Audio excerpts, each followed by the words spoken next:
반갑습니다.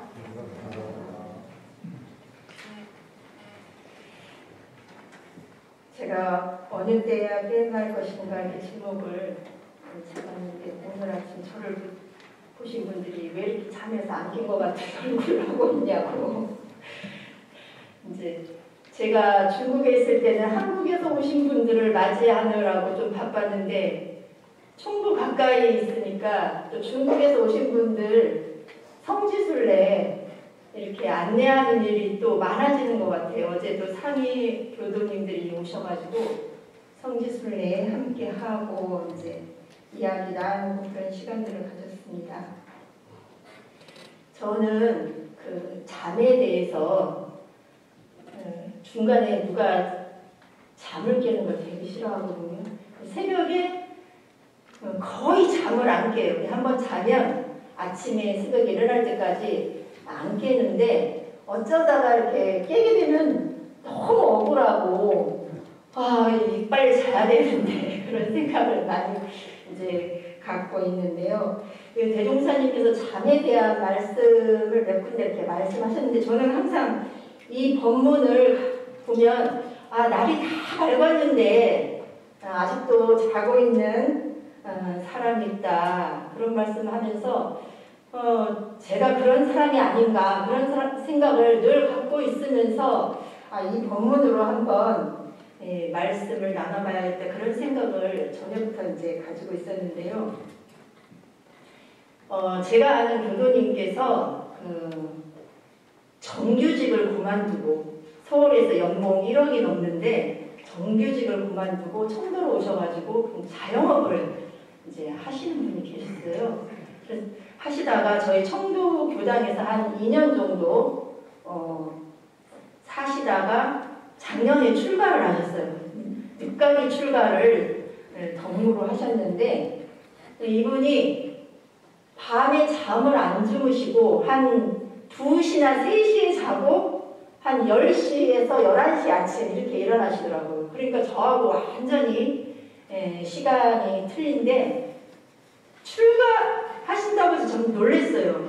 이분이 정규직을 그만둔 이유가 아침 9시까지 자기가 도저히 일어날 수가 없어서 너무 스트레스를 너무 받아가지고 정규직을 그만뒀거든요. 근데 출가를 하셔가지고 4시 반에 자선을 할 수 있을까? 저는 그것이 너무 몹시 걱정이 됐는데 지금 간사 2년째를 맞이하고 있는데 아주 피곤할 때 아니고는 4시 반에 일어나서 자선을 하신다고 하시더라고요. 대단하시다. 이 어떤 자각이 있었기 때문에 이분의 그 직업까지 한 20년 가까이 다녔던 그 좋은 직장을 그만두고 도저히 스트레스 받아서 아침 일찍 일어나는 걸 스트레스 받아서 그만을 두었는데 어떠한 자각이 있었는지 지금은 4시 반이면 저희가 이제 간사 근무가 되니까 잠을 안 잘 수가 없다고 하긴 하더라고요. 근데 잠은 자는 건 자는데 아침에 일어나는 거는 정말 아주 굳은 의지가 아니면 쉽지가 않거든요. 근데 그렇게 하시는 거 보고 제가 많이 놀랐는데요. 제가 이렇게 청부에서 사니까 청부에 이렇게 대각종 종이 새벽마다 울리는데 이 종소리는 제가 영등동에서 잘 때도 소리가 들리더라고요, 새벽에.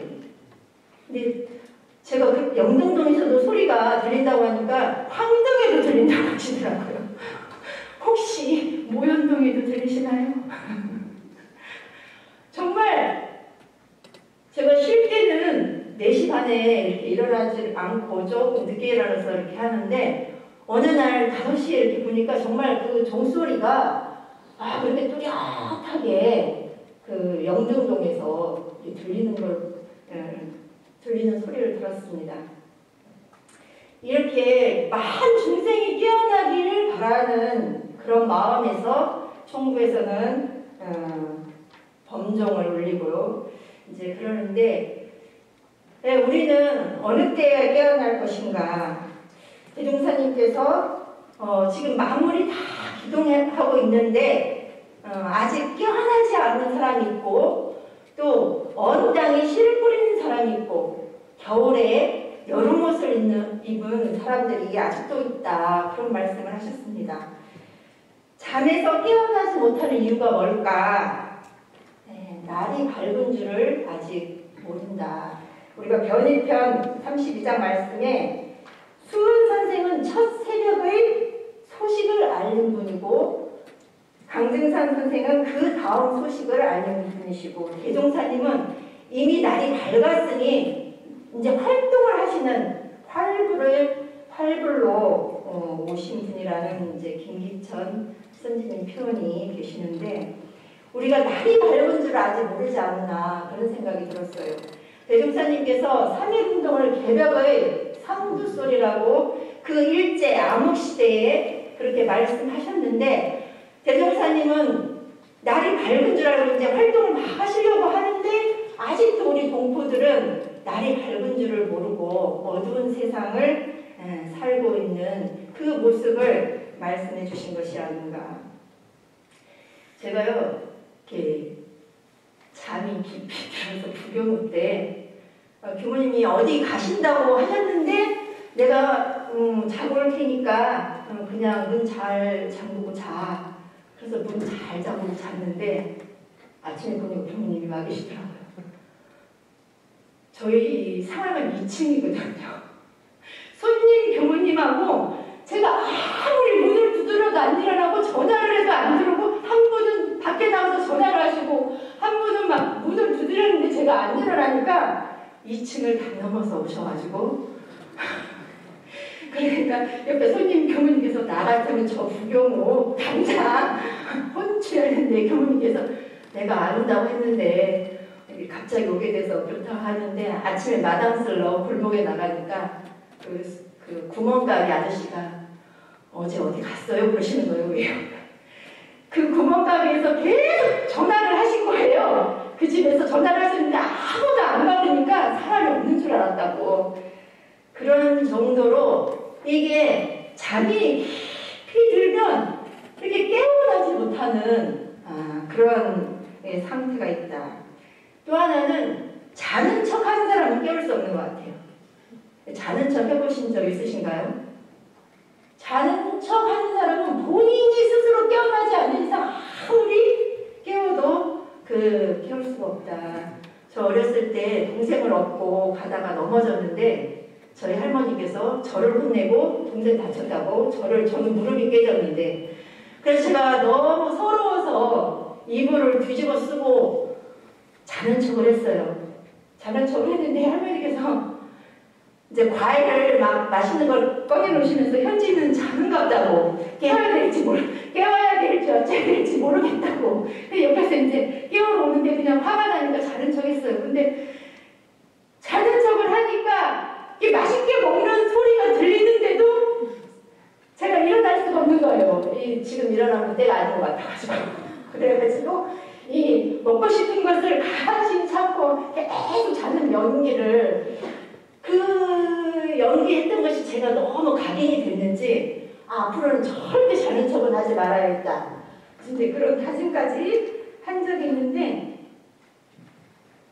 세상이 지금 개벽되고 있는데 나의 생각이나 편견들이나 이런 것들 아직 선천의 생각을 갖고 그것을 계속 고집하고 있는 사람이 잠을 자고 있는 자는 척하는 사람이지 않을까 그런 생각이 들어져서 이 잠을 계속 자는 척하는 것은 결국은 자기의 손해고 결국은 일어날 건데 자기의 손해라는 생각이 들었습니다. 우리가 진리에 철이 든 사람이 되어야겠습니다. 대종사님께서 이제는 다 날이 밝았다. 그리고 여름에는 여름 옷을 입고 겨울에는 겨울 옷을 입을 때다 지금은. 요즘 같은 경우는 3월달에는 조금 덥고 지금 4월달에 추워서 하루에도 사계절이 이렇게 왔다 갔다 해가지고 그렇게 혼돈의 우리가 지금 하루를 보내고 있는데 그 시대도 마찬가지인 것 같아요. 그 시대도 아직 깨어나지 않는 사람 깨어났는데 아직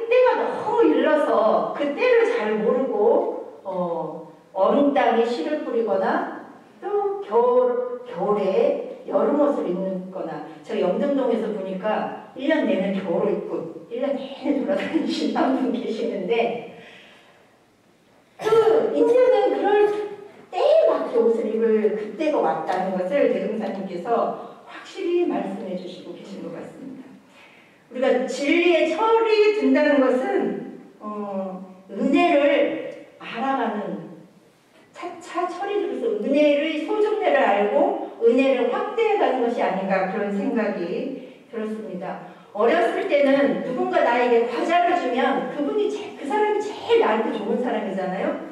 근데 차차 철이 들어갈수록 스승의 은혜도 알고 국가 세계의 은혜도 알고 대산 종사님께서는 사은의 은혜를 아는 사람이 가장 큰 대인이고 그 사람이 깨달은 사람이다. 그렇게 말씀을 해주셨습니다. 그래서 사은의 은혜를 우리가 크게 깨달아 갈수록 그 사람이 철이 든 사람이다.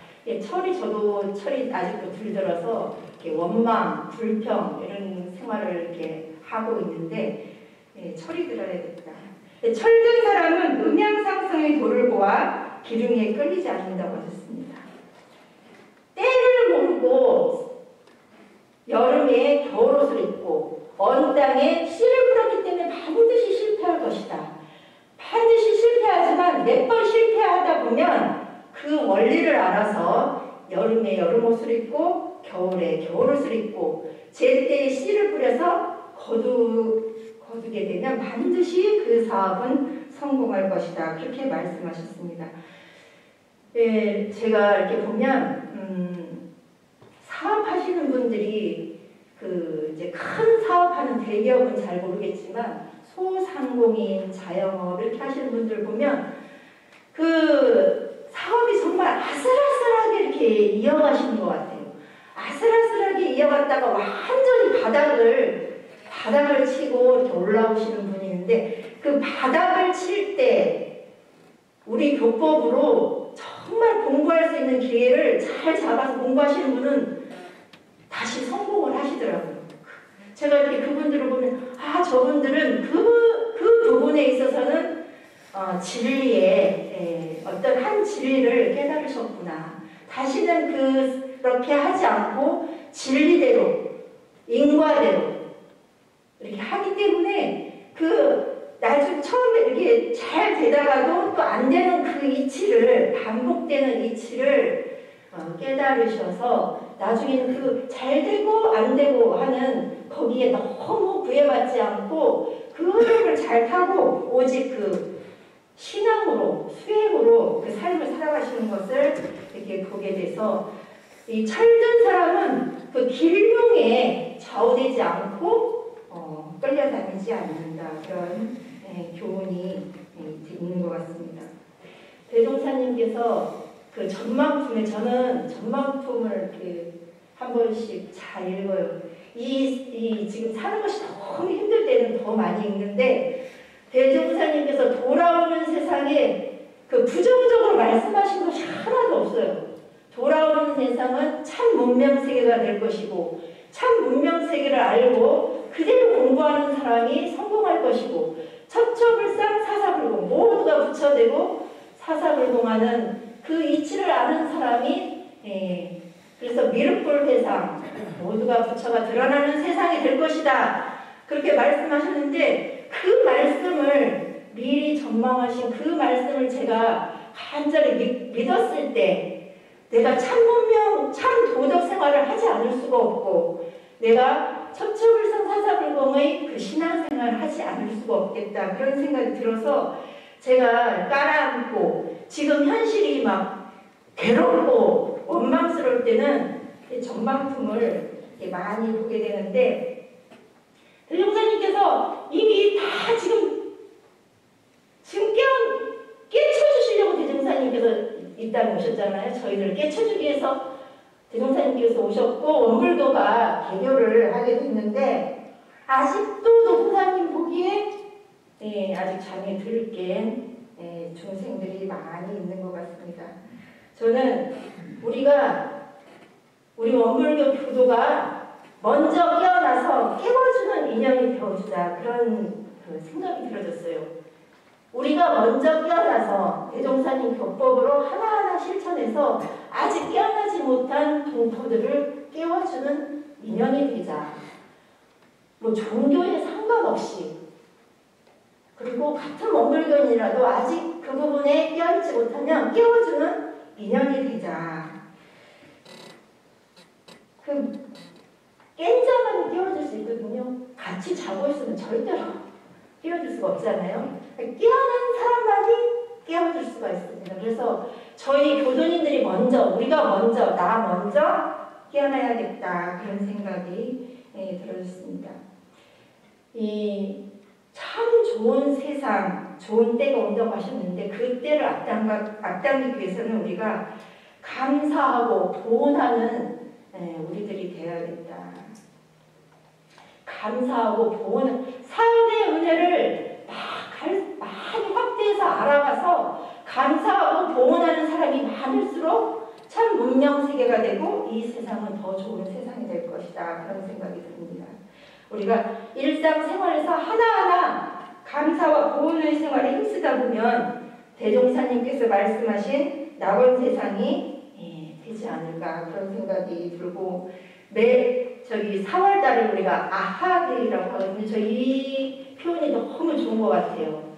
아하데이가 아직 저는 4시 반 되면 알람이 딱 울면 그냥 첫 번째 딱 일어나거든요. 그냥 소리 안 켜도 제가 소리 나는 걸 별로 안 좋아해서 알람으로 해도 한 번 딱 하면 그냥 탁 일어나는데